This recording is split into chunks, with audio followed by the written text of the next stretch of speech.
All right, we are ready to get started. Thank you for joining us. Before we begin, let's place our link is in the chat. All right, so if you'd like to review anything or catch up on anything, you can check out there.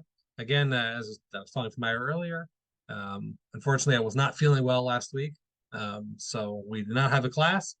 But now we will continue this week. So, and the goal this week is to finish off the 11th chapter. Okay, and this is another great example. I mean, we've had plenty of these so far, um, where the chapters don't exactly line up perfectly with the themes, with the concepts, right? So if, in other words, if I were to put the chapters in their places, I would probably have put the chapter break here, where we are right now. That's at chapter 11, verse number 9. Okay, so you know what? Let's go straight into the screen share. And so again, this is now chapter 11, verse number 9.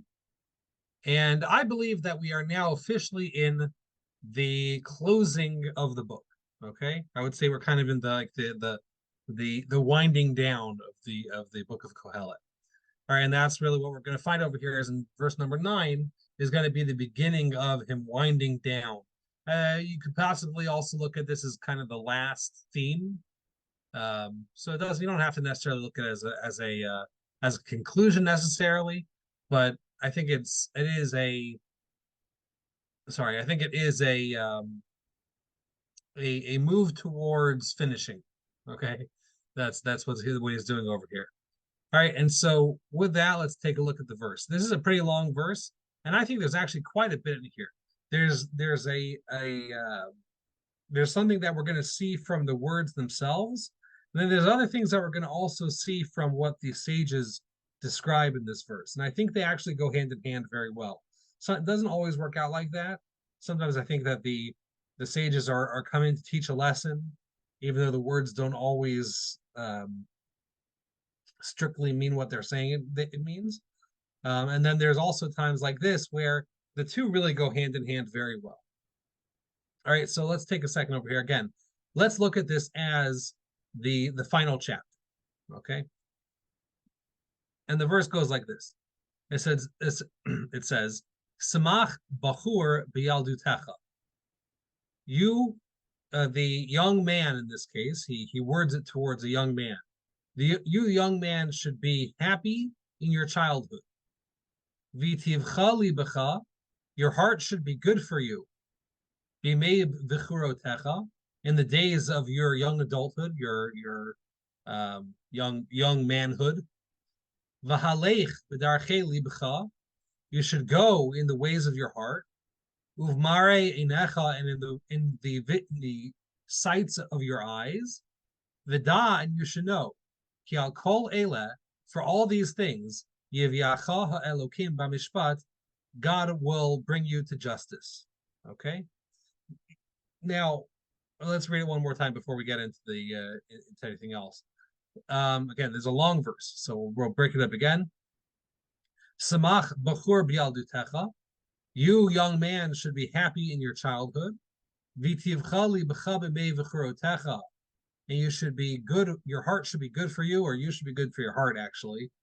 In the days, no, I'm sorry, the other way. Your heart should be good for you in the days of your young adulthood, your adolescence. V'halech b'darchi libecha, and you should go in the ways of your heart, uvmarei necha, and in the sights of your eyes. V'dan, you should know, ki al kol ele, that on all these matters, yiviacha ha'elokim b'mishpat, God will bring you to justice, or will come to you in justice. Okay.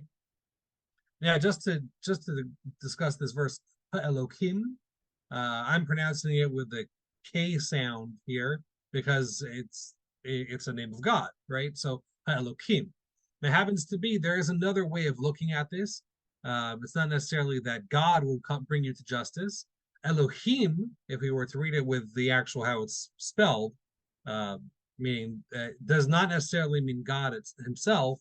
It actually just means a judge. So judges will come to you in justice. Okay. I think that's just an interesting point. I was surprised. I didn't think anyone explained it like that. And then I saw that Rashi, who's kind of the king of the commentaries, he does explain that Elohim over here actually means judges. So it would be an admonition to be wary of the law, of the hard law when you are a young person. That's a very interesting take, and I don't think it's not really the take I'm going to go with. I just think that it's worth mentioning that there is another take. I'm going to go with the divine take on it, okay, that it's a divine, God will bring you to justice. Okay, now it's clear that there's two sides of this verse. Okay, there's the first side over here, first three lines, where he's saying that you, the young man, which okay, should be happy in your childhood, should take advantage of your youth. And then he switches tracks halfway through and says, you should know that in all these matters, God will bring you to justice.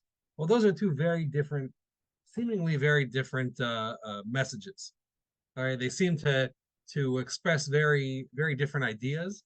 And I will freely admit that this is a verse that the sages had a hard time with because they said this almost seems heretical at first.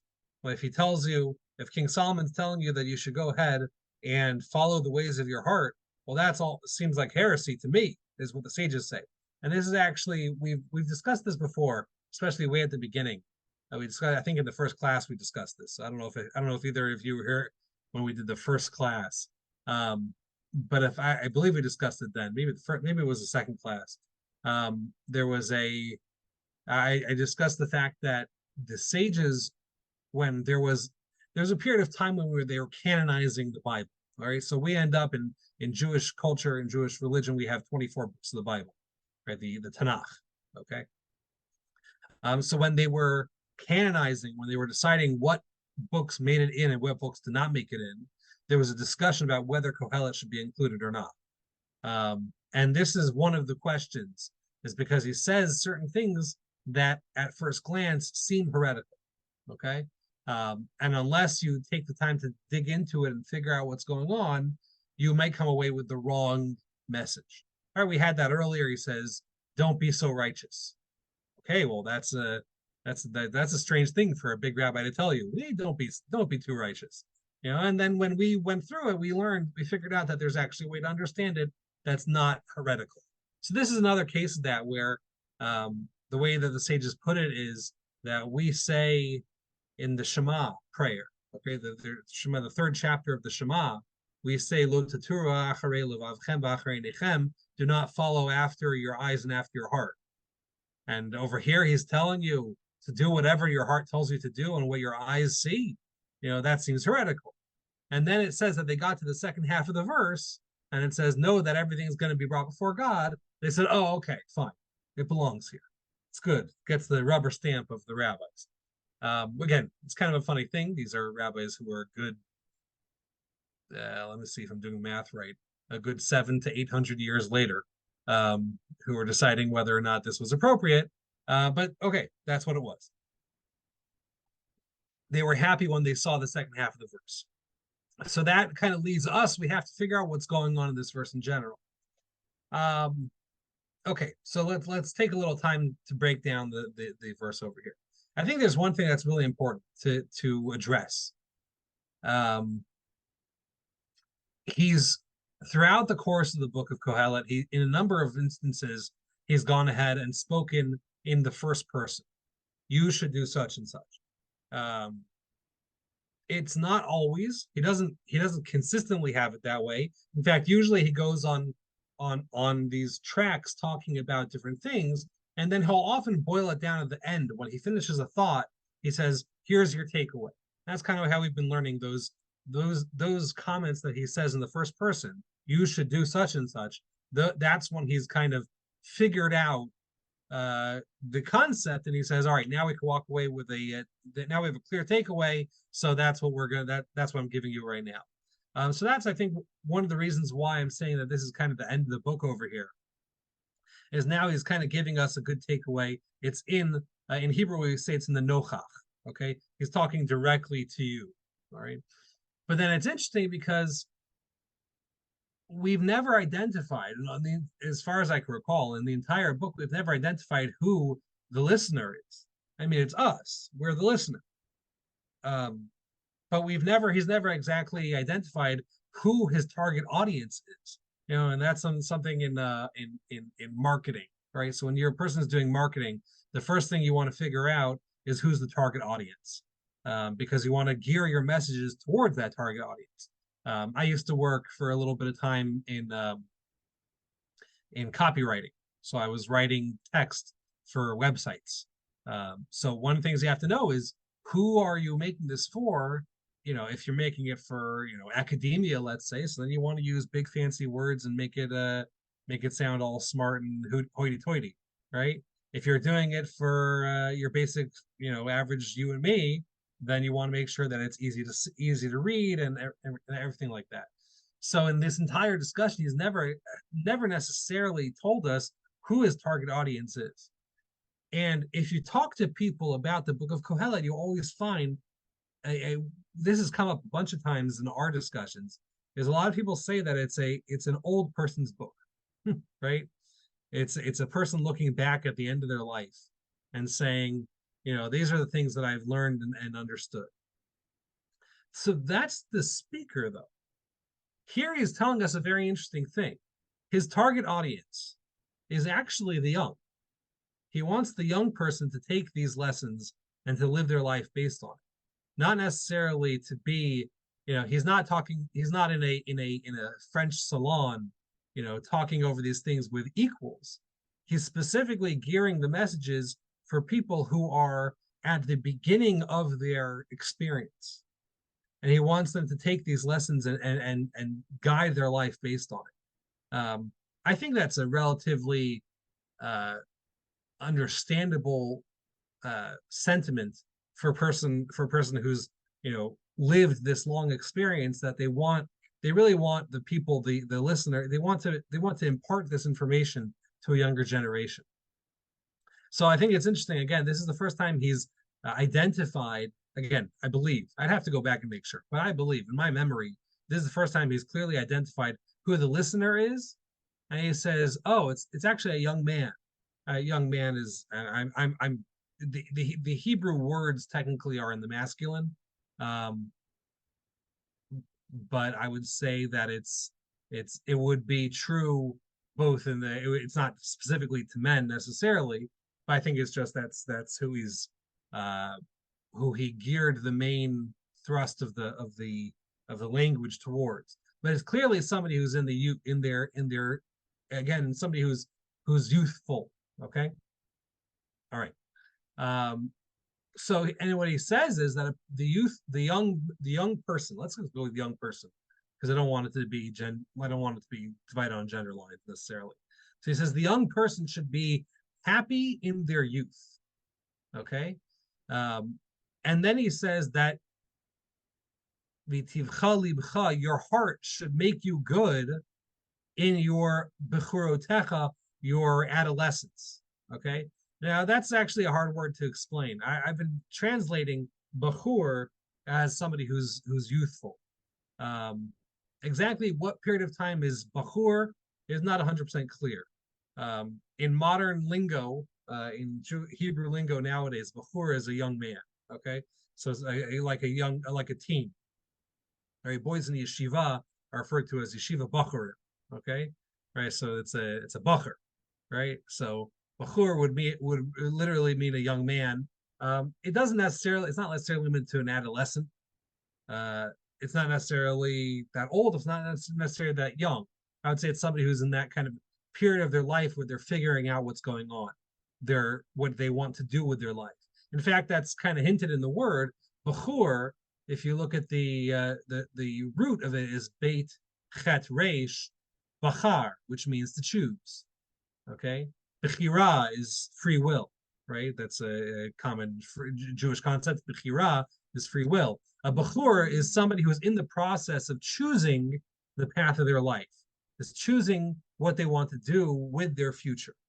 Okay, so he tells us two things, or actually he tells us three things. Number one, be happy in your childhood. A yeled is a child, so that's somebody who's younger, meaning look at your childhood and be happy with what you accomplished, what you had. And then your heart should be good to you as you're in this stage of choosing. as you're in this period of life where you're figuring out the next steps. Um, I would also say, and just this is kind of occurring to me right now, the utility of using the word bahur and that relationship to choice allows it to be a message not just to somebody who's young, but also to anybody who's at a point in their life where they're making choices about their next steps. Okay, it's not limited to the youth. It's not limited to the young. You know, people can continue to alter the course of their life as they continue. You know, doesn't matter how old they are. It's more common by the young. That's usually when people are trying to figure out, you know, what do I want to be when I grow up, so to speak, right? So he says that your heart should be good to you as you in the days of your making choices, in the days of your youthfulness. And he says you should go in the ways of your heart and the sights of your eyes. Okay. So I think there's an interesting breakdown of the verbs over here, because he switches from happiness to good-heartedness. That's an interesting thing. I would say when I think about it, I think about happiness.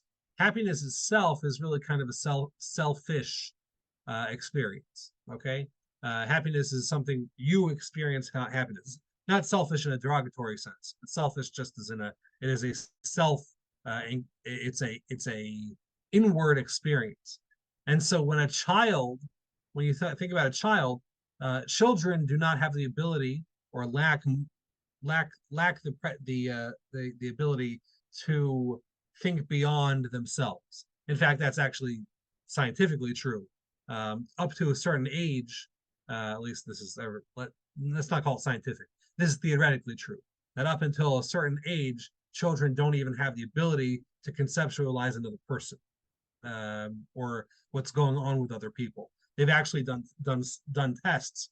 I mean, anyone can do the test. You take a child under the age of 4 or 5 and you hide something behind a chair, and even if you tell them that it's there, they don't necessarily come to understand that it's actually there. They have to go and see it because they lack an ability to see, to understand things that are outside of the neurons. That's why babies, get so excited when you peekaboo, right?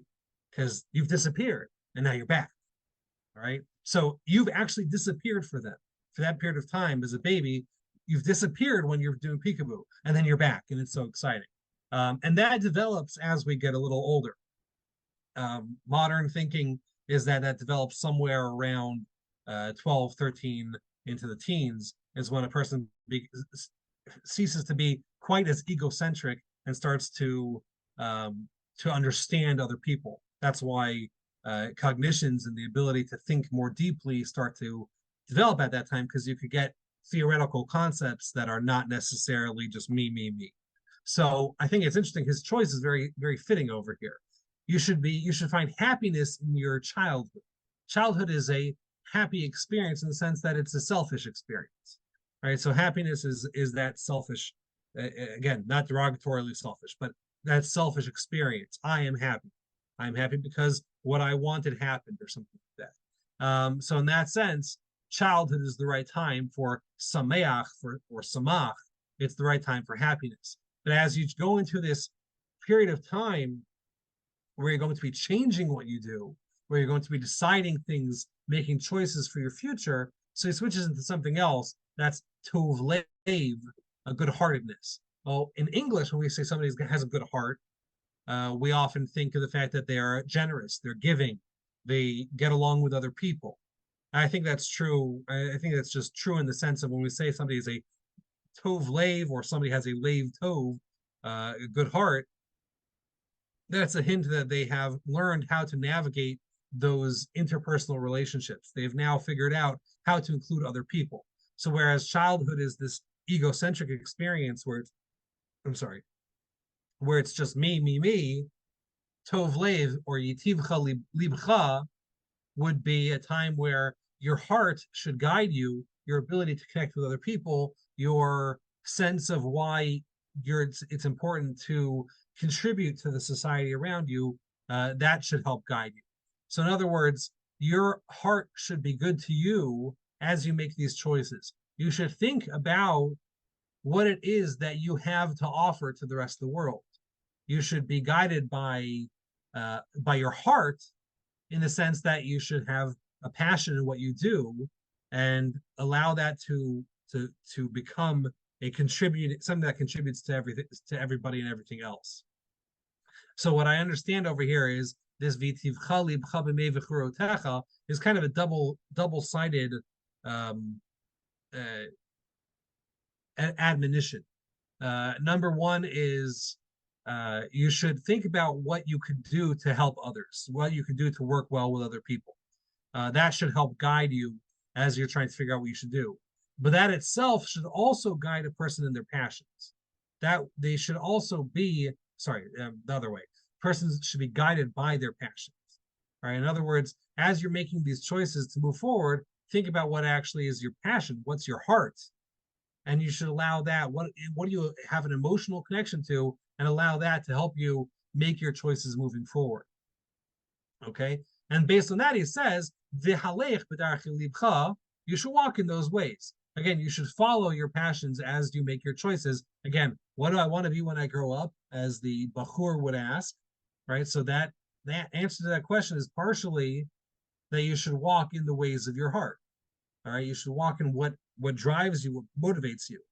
This is a famous concept that's mentioned in the book of Jewish thought, the ways, what is it, the duties of the heart, right, which was written roughly around 1,000 years ago, 900 to 1,000 years ago, by Rabbeinu Bachya, Chovot HaLevavot. And he says a very, very interesting concept over there. He says when a person's trying to determine what they want to do, how they want to make their money, so he's talking about the fact that money comes from God, and God is the one who's giving you everything that you have. He says, nevertheless, you have an obligation as a human being to put in your effort. Well, how do you decide what effort to put in? He says, well, you should look at your talents, your interests, and things like that, and help that. Let that help you determine what you should do with your life. It's kind of funny that from a spiritualistic perspective, you need someone to tell you to follow your passions. I think it's not everyone needs to be told that. But anyway, so he's telling us that a person should walk in the ways of their heart. They should follow their passions in figuring out what to do in their long-term choices. But then he adds in one other thing. He says, "Uv mare inecha," and in the sights of your eyes, okay, in what your eyes see. So I think that what that means is that part one over here, walk in the ways of your heart, says act emotionally. That person should be guided by their emotions and their desires. And then you should also be guided by what your eyes see. And that means that there should be at the same time, while on one side you've got what I want to do, what I'm passionate about, you also have to look around what's around. Let's just put this in a very very silly example. If a person's all they ever wanted to do was to be a wood chopper, that's what they love. They love cutting down trees and chopping wood. But let's say they live in an area with no trees. Well, you could be a wood chopper all you want. There's no work to do.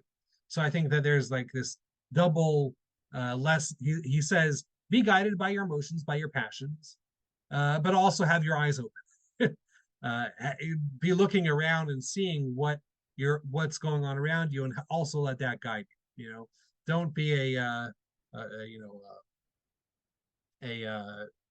water.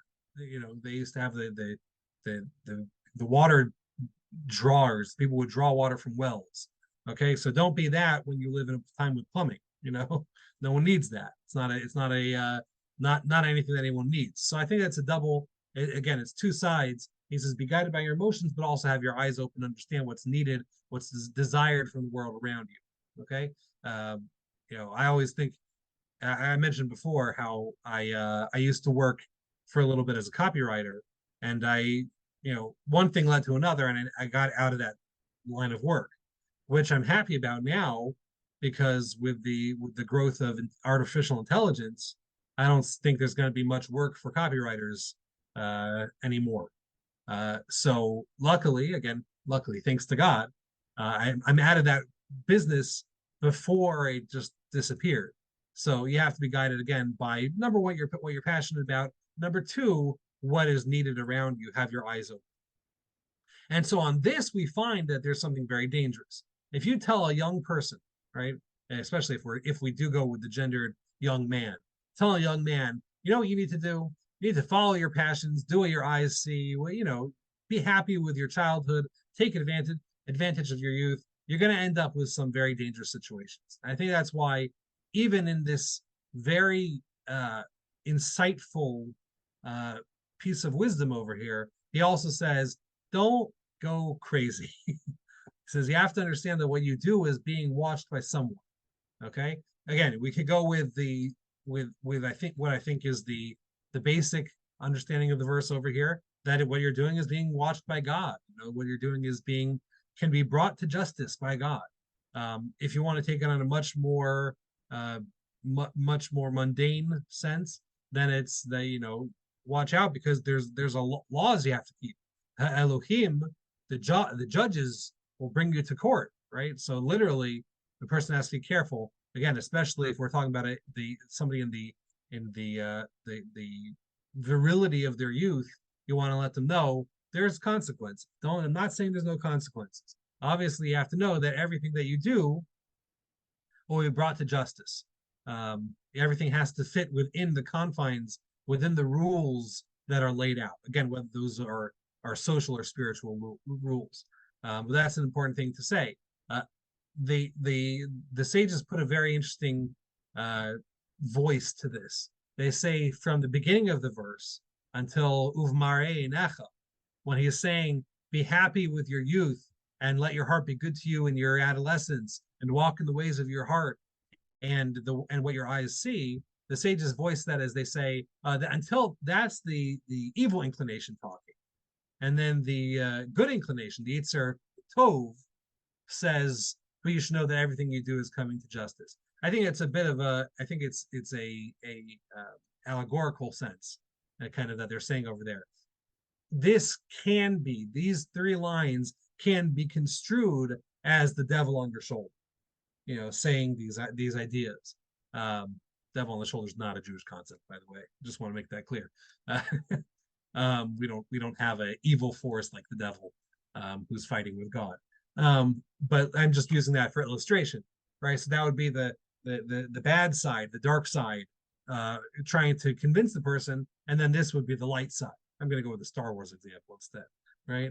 So the dark side would say, be happy with your childhood, and then the light side, Yoda would come in and say, but know that everything it will be brought to justice by God, by judges. Okay. Again, I think that's an illustration that the sages are giving. These three verses can be an argument for the dark side. I don't think they are. I think they are King Solomon saying exactly what he means to say, which is that a person should follow their passions and should use that to guide their choices in life, with weighing out what's needed around you, and you should make good choices based on what's needed and what you can do, what you can give, and what people need you to do. At the same time, they understand that there's a pitfall to this verse, and so King Solomon says, know that I'm not giving you free, carte blanche to go and do whatever you want with your life. Everything that you do is being guided, or is being judged. Judged is a dirty word, so to speak. Everything that you do is being overseen by a higher power. Okay, so it has to be in line with what we perceive, what God, so to speak, perceives as justice. Okay, so that's, as I said, that's a long verse, and that's a lot to be said. There's a lot in that verse. I think I found this verse fascinating because it covered a bit of the social, covered a bit of the psychological. I think there's a lot of interesting tidbits in this verse over here. But as I said, this is the beginning of the winding down. So let's go one more verse, and we'll see what else he says to our young person. Okay. And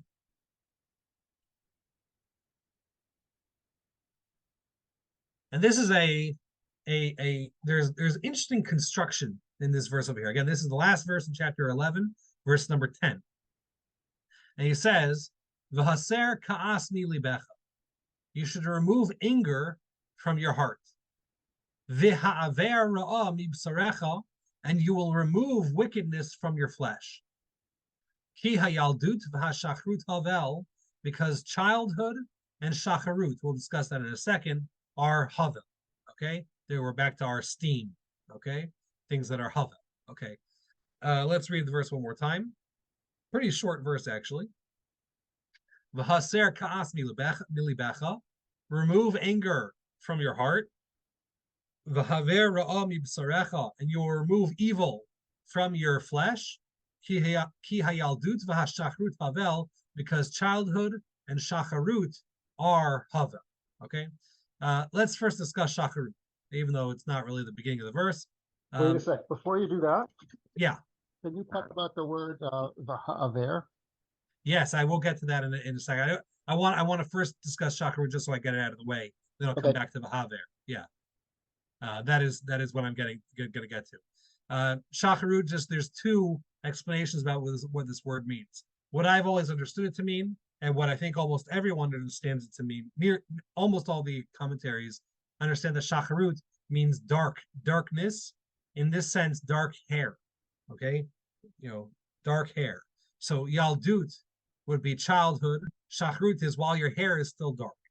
Okay, so before your hair turns white. All right. I think I just found my first gray hair yesterday. So I'm very excited about that. Mazel tov. Thank you. Right. So that's typically shacharut. We find that form in a number of different places. Shacharut is it shows up in some of the prophetic visions of God. Obviously, God does not have any form or anything like that, but the prophets often depict God in some sort of form. Again, those are all allegorical. God has no form, no human features at all. But in some of those prophecies, they depict him as somebody young with a head full of hair, so to speak, head full of dark hair. We use similar terminology over there. So shacharut would be dark, hoary head, as they say in English. Hoary, hoary head. There's another explanation I saw. Shachar would be morning, as an M-O-R, not M-O-U, M-O-R. So the early morning. So the childhood and the morning time of the life are havel. Okay. So again, you can run into trouble because morning can sound both two very different ways. Morning as in sunshine, star, the sun rising in the morning. Okay, so those are two explanations of shacharut. Jacob, you caught on to exactly what I wanted to bring up, which is that there's a shift. This is my knowledge of Jewish grammar, of Hebrew grammar, is a pretty good, maybe a little lacking. But I believe from what I'm seeing and from what I've been able to research on this, there's a shift in the tensing of haser and ha'aver. Okay, haser, you see the haser kas mi libecha. That's what we would call it tzivui. It's a commandment. He's telling you to do something. Okay, so he says remove anger from your heart. Ha'aver is a passive. So haser would be active. Ha'aver would be a passive. So, and you will remove anger from your heart, and ra'ah, evilness, will be removed from your flesh. So what it looks like to me is that it's not two separate things. He's not telling you two separate things to do. Remove evil from your heart and wickedness from your flesh. He says, when you remove evilness from your heart, you will by nature, you will but passively, it will happen that wickedness or ra'ah will be removed from your flesh. Okay, so whatever ra'ah is, whatever bad is, bad will be removed from your life once you eliminate anger. Okay, again, so this would be the active and this would be a passive. I think if it wasn't active, I was trying to figure out what would be an active form of this same verb would be v'ha'avir. Okay, I think there would be a yud over there with the E sound, with the chirik over there. V'ha'avir ra'a mibsarech. So the fact that it's ha'aver looks to me at least like it's a passive. All right. Um, okay. Hebrew grammar gets a little complicated in that sense. That's what I think what it would mean. So That he's works for saying, me. yeah, okay, good. So what he's saying over here is that a person, the young person, or the person who is at that point of their life where they're making choices for their future, needs to make sure that they're not motivated by anger. Okay, they're not motivated by hatred. You want to make choices in your life. What do I want to do with my time? What do I want to spend my life doing? You should not be motivated by anger or hatred. Rather, you should remove those things from your heart. I think this is very important. I drive down Barber Boulevard just about every day, and there's a big sign. There's I think it's a auto body shop or something like that. It says, "Hate doesn't fix anything; it only causes more problems." Okay, it's an interesting sign. I don't know if it's pretty true. I would say it's pretty true. Um, and I think that's the point over here also, is he's saying, again, he's speaking to somebody, in the mashal over here, he's speaking to the young man or the young person. But again, it could be anybody who's at that point of bechira, of making choices. He says, do not be motivated by anger. Okay, there's a lot of things that a person can do, choices that a person can make. Again, long-term choices that a person can make, motivated by anger. Don't be that person. If you remove anger from your heart, again, heart being, as we saw in this verse, heart being your passions, things that are driving you to make your choices. So when you remove anger from your heart, you're going to remove ra'ah from your flesh. You're going to, by nature, get rid of all sorts of bad things. I kind of see ra'ah over here in double sense. You will remove the opportunity for you to go down a dark path, right? And you also remove pain and suffering from yourself. These are two different things, if that makes sense, right? It will stop you from being a wicked person, and will stop bad things from happening to you.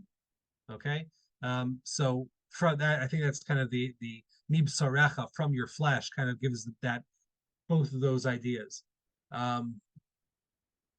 It's the sages take this verse to town. They love this verse because it says that they use this all the time to say you really avoid anger at all costs. Anger is a terrible thing to guide a person's life. They say that the way they put it is that anger, somebody who is angry, all sorts of hell are in control of them. They're living in hell, in other words, when you're living with anger. Um, I think about our politics nowadays, and unfortunately, it's on all sides. As we come closer to, I guess it's kind of wrong to say, but we come closer and closer to another presidential election, right? Anger on all sides, to everyone, from everyone. It's not a way to motivate yourself. You should not be motivated by anger. Um, it's dangerous, and it causes ra'ah. It causes badness to happen. It causes people to do bad things, and it causes bad things to happen to people. So I think that's a very important thing to say, is that anger is hell. It is a form of hell. If a person lives with it in a life of anger. Um, yeah, they say another interesting thing. The sages say another funny idea. There's this disagreement amongst the sages, which is, we always say two Jews, three opinions, right? So the Talmud is full of that. So one opinion of the Talmud says that Torah scholars, if you find a Torah scholar with a little bit of a burning fire, they burn the people around them. In other words, they get a little too fired up and hurt other people. They yell at people or something like that. Don't worry about it. It's sanctioned by the Torah. All right, that they should be doing that. That's the role of a Torah scholar. Then the other opinion says, no, no, no. I got a verse from Kohelet says, remove anger from your heart. And who's it talking to? The young, fired up individual ready to go and make choices in their life. So exactly at this point of time, when a person, again, adolescence, when a person's so passionate about everything going on around them, it can be easy for them to lash out at others. This is exactly the point of time where King Solomon says, No, no, no. Anger is a very bad trait to have. Um, and so that other opinion in the Talmud says, even it doesn't matter how righteous a person is, their righteousness should never, or how religious a person is, they should never be guided by anger. Anger should not be the guiding factor in their life. So I think that's also a very interesting idea. Finally, we're a little over time right now, but I just want to finish up the verse. And he says, Yaldat v'ashachrut havel, youth is havel. So this is another great example. It's so clear. Again, I can't imagine any other way that havel does not mean futility. Havel clearly means it is something that has utility as long as you know what to do with it. Youth can be wasted on the young, absolutely, like people always say, right? Youth could be absolutely wasted, but with enough of a work put into it to guide it, to mold it, and to turn into something, it turns into something very useful. Okay, it has a utility, not a futility. Yeah, look at that. As we're going to see in the coming verses, he's going to say why youth has a utility that age does not. It's going to be the first half of the last chapter. Okay, so that's it for tonight. Thank you for joining me. Glad we got back to it. Yeah, these are great verses right here. So